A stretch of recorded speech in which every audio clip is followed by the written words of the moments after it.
Hello. अरे हे राजा जी। अरे बोल भाई। अरे रोपनी के समय आ गई, तोहरा की कुछ समझ में नहीं आवत का हो? अरे तो काम चलत था, हम पैसा भेज देते उधर मनई वनई करवाई कर रोपाई ली है।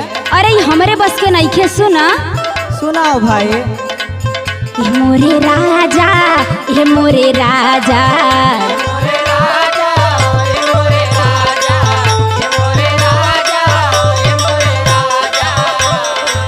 करे हो रोपनी सजना घरे आजा, करे हो रोपनी सजना घरे आजा। ये मोरे राजा, ये मोरे राजा,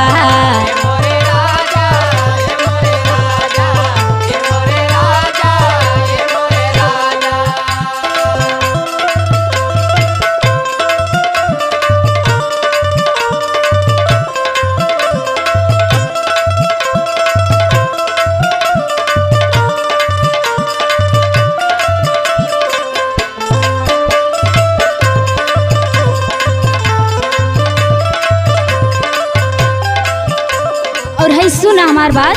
सुनाओ भाई, जौन कहे का हाली हाली सुनाओ, देख हम बहुत बिजी चलत है। हाँ सुना। तू तमारा तहरा मजा जाई के बहारवा,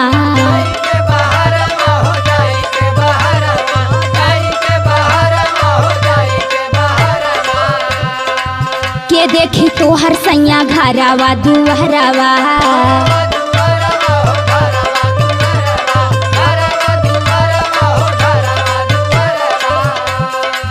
हमरो जिंदगिया के देता रा सजा, हमरो जिंदगिया के देता रा सजा।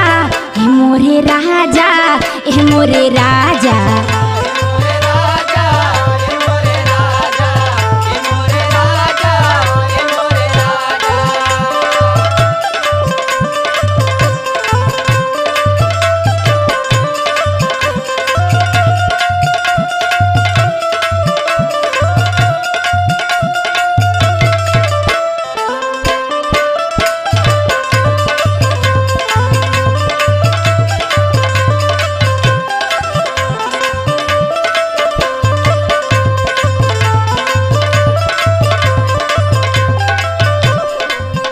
हे राजा जी। अभी गवना इले सालों भर ना भइल। हाँ। अबे से हमरा के खेते में जाए के कहता ना, तो हम तो के करे थोड़ी कहती दूसरे से करवा लिए, पैसा हम भेज देते पगली। हाँ सुना। सुनाओ। कमसीन उमहरा हमर नरमी कलहिया,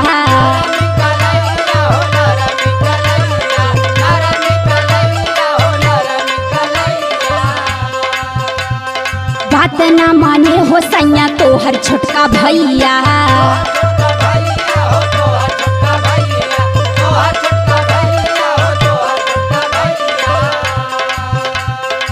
सुत जाला रोज ही जब आवे पी के गाजा, सुत जाला रोज ही जब आवे पी के गाजा।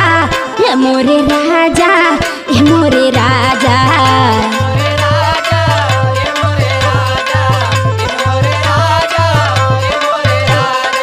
करे हो रोपनिया सजना घरे आजा, करे हो रोपनिया सजना घरे आजा।